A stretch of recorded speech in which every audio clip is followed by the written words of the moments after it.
of experimentation. I'm super grateful to have one of the most experimental minds in behavioral science with us today. Sonia Friedrich is a leading behavioral science strategist and keynote speaker. She's a close friend, a mentor. I consider you a mentor, Sonia. First time I'm revealing that. And a fellow founding member of Diversify Global. So it's a group or a collective bringing together behavioral expertise from around the world, all in one place. Welcome, Sonia. I'll allow you to introduce yourself and maybe share something we don't know about you. Thanks, Vishal, and lovely to be here with you. And again, I echo the thoughts of us being fortunate to be friends in behavioural science and working in the Diversify group together. I like what you asked me, because I know some of the questions today is, to share something about myself that people don't know. And it's also about this space of psychological safety, what am I comfortable sharing or not? And I must admit, I'm pretty open to sharing anything. So I'm going to share something that's, fairly general, which is a lot of people might know I love doing wildlife photography. And so if you get a moment, please feel free to look up my website, Sonia Friedrich Photography. It's nearly whale season here, so I'll be going out and taking a lot of photos of whales and dolphins in the next few weeks. And the other thing that most people don't know is that for 8 years, I didn't work. And it was in the prime of my career. I was running my own strategic consultancy, and I just felt like I needed to go and find what I was meant to do and where I was meant to live. And I had no plan in mind, and I simply got in the car. I told all my clients I'm going away for 3 weeks, and I drove north, not knowing where I was going to land. And at that time, I'd never heard of Byron Bay. I was from Adelaide originally, and Byron wasn't a brand by then. And I landed here. And within 3 months, I let my business go, and I landed in Byron. I spent a year doing what I call it a healing journey. I'd worked in advertising for years and worked for 60 to 80 hours a week for 20 odd years. And unbeknownst to me, I ended up not working for many, many years. I was pretty bored with actually work. And then I stumbled across behavioural science, which was back in 2011. And that got me excited about how you could do things differently. But I had an extraordinary time of just trusting synchronicity, met my life partner. We've been together now 20 years, and just took a different sort of avenue of life for a while, which was really pretty cool, unplanned and synchronistic. And I now bring all of who I am to my client meetings and to everything I do with my clients, which has been nice to be able to do. So there may be 2 things people didn't know about me. Thank you for sharing that, and just feeling safe and comfortable to sharing that with the group. One of my own personal journeys in experimentation, which I love to talk about, has been in baking bread. And there's lots of analogies which can be drawn on from the world of baking into the world of running experiments and product development and marketing campaigns. My biggest learning, which has come from baking bread, is to have a quick feedback loop from an experiment. I've conducted experiments in the past which have taken a year and a half to get results. And I can see why, as robust as those experiments were, it didn't make sense at the time to run such a robust experiment. With baking bread, you literally know the next day, do you have a frisbee or do you have a nice, well-sized loaf with good oven spring and those crumb shots which make those big holes in between. So very quick feedback loop, and I try to incorporate that way of thinking, a baker's mind, into my everyday life. I know something you talk about quite often is self-experimentation. I'm keen to hear, do you run experiments in your own life, in your life outside of work? Sure. I think yes is the answer. I think for me, the biggest challenge was initially becoming an observer of myself. And I have to say that time that I took out of the corporate world and did my own healing journey was very much about self-reflection and self-honesty. And something happened in that space for me, which was becoming very good at observing myself, and also very adapt at understanding how we contract and expand. And so our body has a natural radar, which, if we have a contraction is us contracting and giving us a response, or an expansion is us in flow. And so if you did nothing else in your life and just trusted that and followed it and experimented with that, you'd change your life without having to do anything else, and you'd actually be in flow more than you are not. However, what that meant in the space of behavioral science for me was that I became very open to self-reflection, and I loved the idea of running experiments, because from my previous career working in pharmaceuticals and big business, it was very much an all or nothing sort of world. Whereas I think the world of behavioral science gives us this space of experimentation. And I think the permission I really got was from Dan Ariely, because once I heard him speaking, and he said, I've become my biggest experiment. I try things on me and then I see what happens in the real world. And I took that to heart. And so I went, well, we know now that education and awareness doesn't change behavior and beliefs very quickly, but we do know experience does.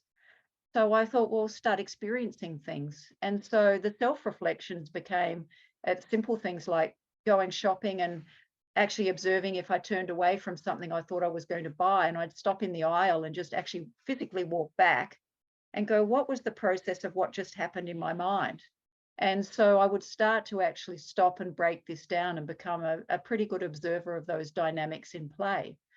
The scariest, I guess, and the most vulnerable are doing it in your relationships, and with your partner. And so we know things, that I play around all the time, like I might offer choice or not choice, and we know the brain is hardwired to compare. And even in your relationship, you can change outcomes by simply saying, do you want to go out to dinner? And your partner suddenly goes, well, I don't know if I want to go out to dinner, or we thought we were staying in. You just about can have an argument over that simple question. Or you can say, would you like to go out for dinner or stay in? And suddenly we all actually expand and relax, because we know the brain is hardwired to compare, and you have a completely different conversation. So sometimes I do that consciously, and other times when I forget and get a contracted response, I realize I haven't offered choice, so something as simple as that. Or if I don't like to have arguments that often, but let's say we're having a disagreement, the pecan rule is very good to put in play, that how you end that conversation completely changes how you are in your relationship. And I think these are the areas we can all play. So if you're having a disagreement and it's late at night, the last thing you want to do is to go to bed with this space of disagreement, because we know neither of us will sleep, and we wake up in the morning and we pick up where it left off. Whereas if you actually use the pecan rule and realize that, we can change the memory of that conversation by how it ends. If we stay in conversation, that extra 5 minutes, and go, I'm actually going to make sure we finish on a positive here, and actually, nut it out. You do change your state of being and your partner's state of being. So I think they're very simple areas of experimentation. And the last one I say, Vishal, that I want to speak on is actually loss aversion. I think loss aversion for me is actually the biggest understanding of all. And I can see it play out in so many places in my life when simple things happen and don't happen. You can again understand and watch your contraction, and you slow down and go, what just happened? And you go, oh, my psychological reaction to something that didn't go my way, let's say, or was different to what was planned, is double, than the joy I would have got from that response. And so it's completely out of proportion. And you start to see how much your own responses, whether they're spoken or unspoken, are actually disproportionate to what's at hand. And so the conversations, the result of all of that is actually the conversations and vocabulary that we use in the house commonly now speak of loss aversion and friction and, choice. And so as much as we're trying to do it with clients, my big thing is I try it on myself first. And each week I still to this day have an aha moment of a new bias or heuristic or something that I discover about myself. And then I go, oh, wow, let's now pull this apart, and then go, well, how can I use that with clients? So I have Dan Ariely to thank for life change, and my previous, dropping out for becoming an expert at self-observation. Thank you for building our shared vocabulary. I have a few tips now to go on and experiment with on my own relationship. It's going to be Chinese or Thai food, because I love Asian foods. I might frame the choice that way. Yeah. See what happens. So play around with it, anchor it differently, and see what result you get. If you do it a few times, and you'll see what you get. I've been reading Rick Rubin's book. If you've heard of Rick Rubin, one of the greatest music producers of all time. His book is titled The Creative Act, and he narrates this story of AlphaGo, the AI programmed bot, which was meant to take on the greatest grandmaster in the game Go. For those of you who don't know the game Go, Go is an incredibly simple yet complex game.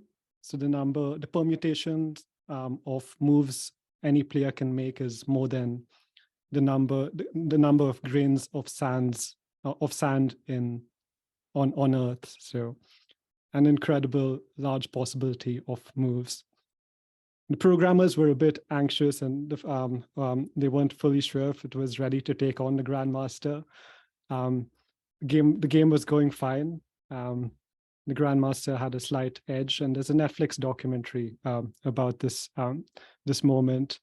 The AlphaGo program was doing totally fine until it came to this junction when there were just two moves to play, and every Go player knows this. There is move A to play, and there was move B to play. And much to the programmer's disappointment, AlphaGo decided to play a different move. The grandmaster got up from his desk like, who am I playing? Like, why am I wasting my time here? The commentators were having a go at the AI system. The grandmaster comes back to his seat, and later he discovered that AlphaGo had played a move which no one had imagined, no one had thought of as possible, and he lost the match, which was quite a pivotal move, or a game changer for AI as a whole. I like narrating this story, and it really resonated with me because it unpacks some of maybe our own limitations as from our human biases, our confirmation bias that we have only two moves to play, for example, our pre-existing beliefs that this is how we play the game Go. And the AlphaGo AI system showed us that we can actually be a little playful and creative in how we approach problem solving. On that note, on this mindset of experimentation, and we won't focus too much on the methods for our conversation. I think that's a whole different conversation. I'm keen to hear your thoughts on why do you think that we need a mindset of experimentation for innovation and creativity? I think my experience has been that when it's not, we create this world where it's all or nothing rather than all or something. And when you provide some space for people to breathe, and that they can get it wrong, and that ideas are good, and that we're just going to give it a go and we can fail, things change. However, you need to give a framework to the concept of all of that. Otherwise, it's just sort of jargon and words. And so the biggest thing for me has been this shift with clients where, because every person, really, every client is worried about their job. You know, if I get it wrong, am I going to lose my job, or will I not get the promotion, or will I not get the pay rise, or will there be some sort of ramification? So we do know that obviously that's the reason that a lot of people don't like to experiment or be creative or have those ideas unless their role is to be a creative, you know. And so when you actually provide a space for people to actually share, you change the game. And so I do believe that behavioral science and the world of running randomized controlled trials, which I'm very familiar with because I worked in the pharmaceutical industry, I think it was natural for me to understand how experimental arms work, you know. So that wasn't a different concept. It was like, oh, wow, you can just bridge that to business. I'd never thought of that. And so it was taking a concept in one area of, you know, clinical trials and now applying it to business. And I think the other side is that in business, like we used to spend millions of dollars on things, and you do your research, and then you go, now we're putting all this money behind a campaign, and we're creating all these materials, and we're investing so much money, and we're training a whole sales force, and the whole thing needs to work. And today we go, well, let's not invest all that money. Let's just actually try some things first and see what happens. And so I think the end game for me is that you save a lot of money by experimenting, and you actually save a lot more time, energy, and resources because you actually have that fluidity. But what I've seen, I think, in real terms is that providing a space for experimenting and that mindset turns fear into empowerment. And so when people are actually scared to share or get it wrong or whatever, when you create a space where we're going to have a play, and I know, Vishal, I've said this to you before, I always say everything's a draft. I think that's the best underused word in behavioral science because it's so non-threatening. If I present something as a final concept to a client, so we're going to run these 6 nudge ideas and your call center is going to do it, everybody freaks out because they might get it wrong or it might backfire. Whereas if we say, oh, here's the draft of how we're going to do something, and we all come up with it together, and we actually all, workshop's the wrong word, but we go through it, it's in a draft, it's here for input.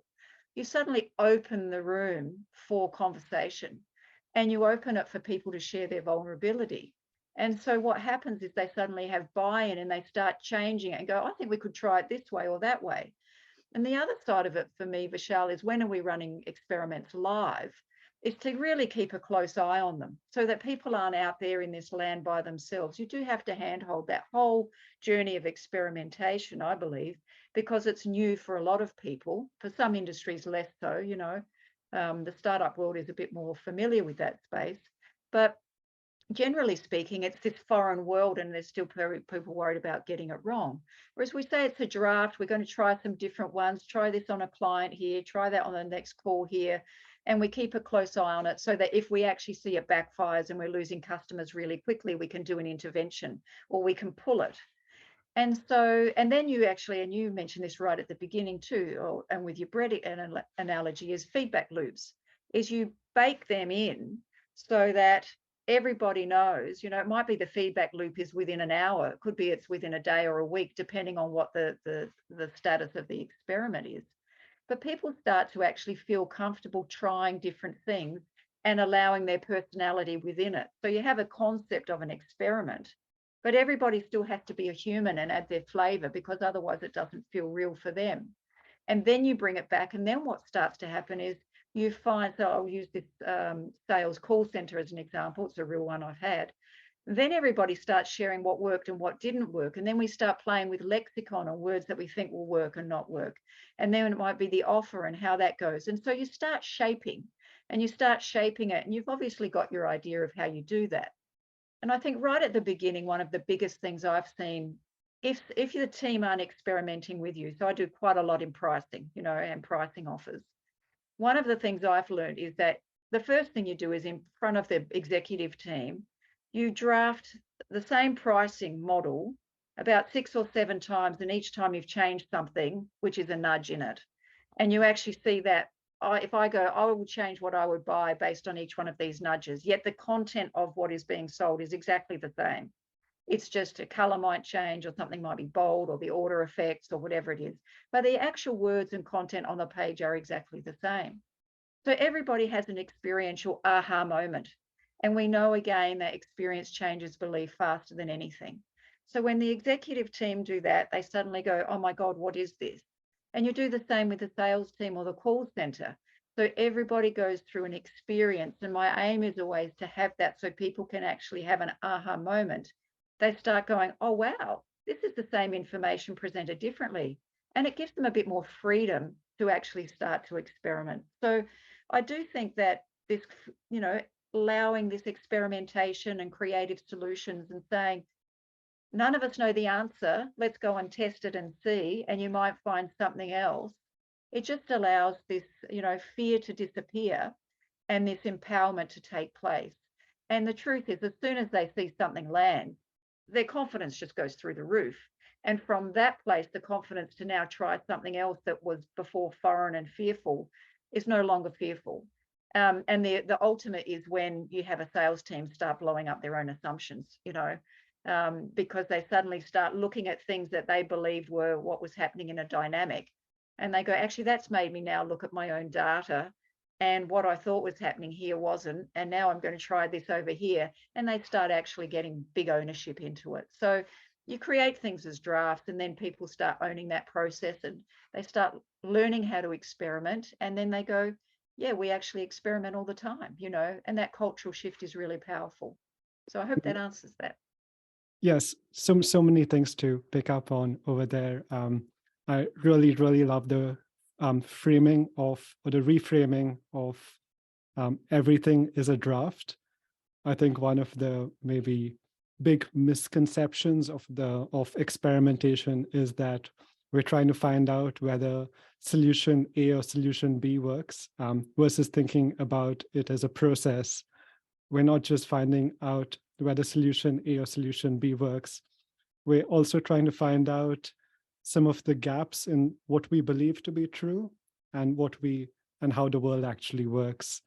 And without getting that learning from every experiment, we're not able to iterate our drafts. Quite often we design experiments which are to prove our hypotheses.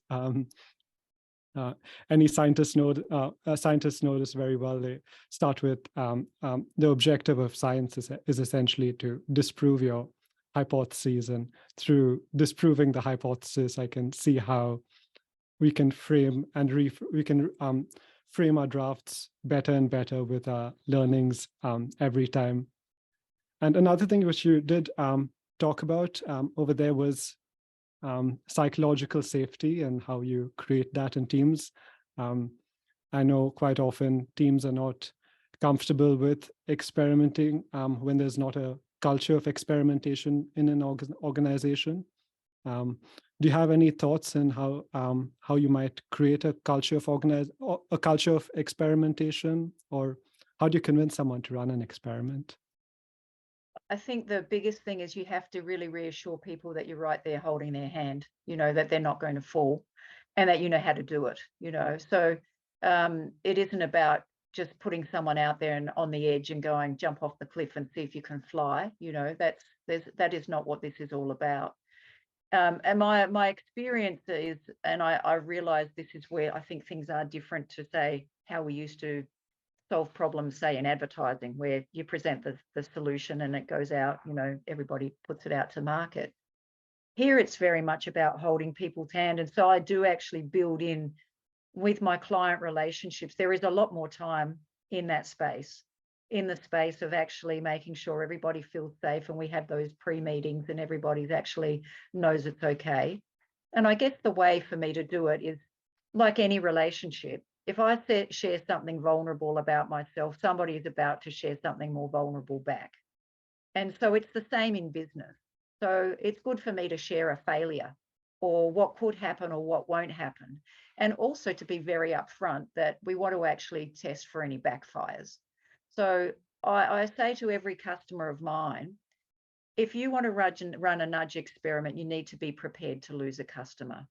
If you're not prepared to lose a customer, don't run any, And I say, and what you're doing today, you don't know if it's working or not, which means you're already prepared to lose customers. So we're just going to do it and try and actually measure that. However, if they're not prepared to risk something, then I go, well, we don't start. It's that easy.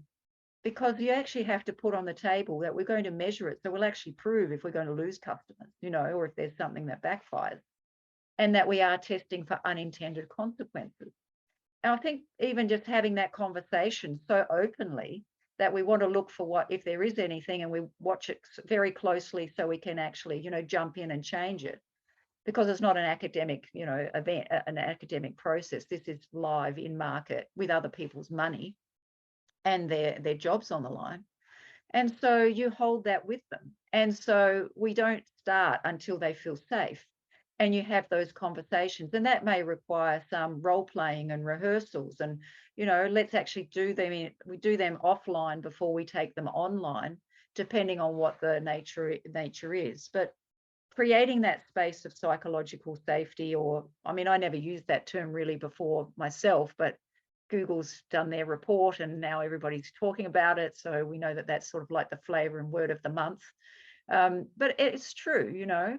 So I'm happy to partner with people as much as possible. And literally, I've had one CEO say, look, this person, we're working in a customer success team. That person knows my business backwards. They cannot be put at risk. They are my biggest asset of the business. And I don't want them to feel scared or actually worse still leave, you know, because they're threatened by this whole new dynamic that's coming in. And those people can become your biggest advocate. And the other side for me is I go, what's in it for them? So if you're an employee and you can suddenly prove something that you're doing actually has value and we're going to measure the impact, well, that's pretty good when it comes to negotiating your next salary increase, you know? And so we are actually, you know, so it's what's in it for them, whoever that is to actually do it. But I certainly know, like we have one client, we ran a 200% price increase, which was what was required for them to have a 10% profit margin. And the finance director was cringing while we were doing this, you know. But again, we did it in such a tight way. And the sales team were cringing, thinking, how on earth are we going to do it? But we taught them all about irrational pricing. We added and changed their scripts, adding information in there that was, you know, behavioral. And it was, again, my big thing is to say, just try it once. You don't worry about the whole thing. All I want you to do is to try it the first time. And once you try it the first time and you get success, then you do it again and again and again. And once you get over that first hurdle, it's like, oh, big relief. And in this instance, that's what they did with new customers, and new customers bought and spent 200% more than they were the day before. You know, that was a pretty cool experiment to run, but it certainly took a lot of pre-work to actually get the team there before we went live. And we watched that. I mean, we were watching that by the minute, really. One of the stories like this has made me feel safe to share is an experiment which I ran, which terribly backfired. We had designed nudge leaflets to encourage people to pay their council tax via direct debit. This was years back with Westminster Council, and we had designed a very robust trial, 10,000 leaflets of 4 different nudge variations. And we also had a control leaflet amongst the 4 variations which went out. And it turned out that the control leaflet had done as well as all the clever nudges which we had put together in leaflets. So the control performed on par with the nudge leaflets. We also, I did encourage the team to do a double control in that case, which was also sending no leaflets at all. So 10,000 households got no leaflet at all. And it turns out they also paid out their council tax via direct debit about the same rate as people who got any leaflet. So while the intervention or the behavioral intervention didn't yield any effect, the process of experimentation revealed that these leaflets weren't working. The council wasting an incredible amount of time and resource in this. And there are these small and subtle learnings which come through the process of experimentation, which are which reveal things about the context, which are quite often hidden in most cases. And I think that's one of the big roles of experimentation itself. Yeah, would you like to add anything to that? Yeah, I would actually. Are you still in touch with that client? No, it was years ago. Okay, because I'm not sure if you recall, the Behavioural Insights team in the UK got people to pay their taxes on time, or their debt, sorry, by using SMS instead of leaflets and letters. And so I presented to a local council here, actually the Ballina Council, and they actually went and did that as an SMS test, and we got a 69 versus a 33% uptake. So an extra 30% payments occurred by sending an SMS than the emails that they used to send. And it pretty much replicated actually the Behavioural Insights team's findings. So I was just going to say, if you're still in touch with them, try an SMS as an outcome, or as a nudge opportunity, which costs next to nothing, and see whether or not you actually get a result. But I'm with you. We spend a lot of money on doing things because it's convenient, you know. And so I've got it actually. I'll try and, I don't know if you can see this. I tried to print one little handout, and I'll read what's on there. So most of our decision, at the top one, it says convenient, then coincidence, then correlated and causal, you know. And so I use this with my clients all the time. And if I look back in business, I'd say most of our decision making was that it was just convenient. It's the same process we do year after year after year. We do it the same way. And so our job, I think, is to take convenient decision making and making it causal, and to actually identify when we're doing each of these, you know, in reality. And if you can do that, which is what behavioral science does, rather than conveniently sending out leaflets over and over again, you prove it's not worth doing. And, you know, we had a massive success very early on in the day doing some work with a pharmaceutical company. And we found that there was a massive friction point causing patients to drop off therapy. And that company was about to spend a few $1 million advertising to patients to try and keep them to take and adhere with their therapy. No amount of money would have changed that dynamic. And so they didn't spend that money, you know. And previously I used to run, you know, I worked for Merck. We'd spend the money on those advertising campaigns. And then when I was in advertising, Pfizer and AstraZeneca, they were my clients. We'd recommend those campaigns. And now here I am in behavioral science saying, don't do them. So there's a big shift when you actually can prove what actually is the intervention or the reason for a drop-off, and which is in this instance was a default dynamic that was in play that no amount of money would change, but they could change now and actually do an intervention at that point in time. Thank you so much, Sonia, for sharing your insights.